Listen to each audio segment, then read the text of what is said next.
tashi an waye gari a Kano ana yawo da makamai tsirara, ana zage-zage ba irin yau 30 ga watan 1 2018, wanda injiniya sanata Dr. Rabi Musa Kwankwaso in baka manta ba kafin lokacinsa in wannan jagaliya ake magana ta siyasa da yawa da ba za ga yan karota kan titin ba, da ba za ka ga gabasawa ko gezawa ba ta in an kama yan uwanmu da suke da hankali, wanda kawai rairayin tunani ne na rayuwa zai sa su su ringa shaye-shaye, wanda ake kiransu yan ta'adda ko yan me sunansu yan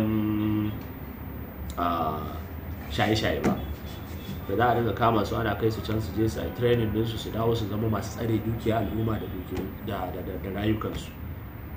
To amma sai dai mamaki, ashe shi shugaban wannan kamar yadda na ji sanata ya faɗa, saboda muna da majiya ta ko ta ina, dufuti gwamna yake so ya tsaya 2018, to ai muna maraba da shi, zai shigo ya ji bambancin kana da kariya da abin da za ka harbi mutane da kuma kana da kariya da bakinka. A fatanmu dai Allah subhanahu wataala sanata da injiniya da Rabi Musa Kwankwaso former minister,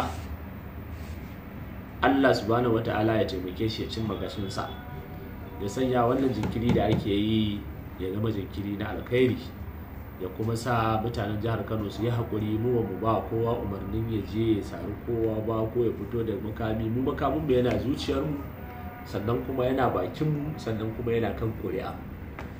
Saboda haka duk wanda ya zo ya mana duk abin da yake so tun daga sama har ƙasa muna sanar da kowa, amma ba a furci sai kaga ina aka kai ƙarshe.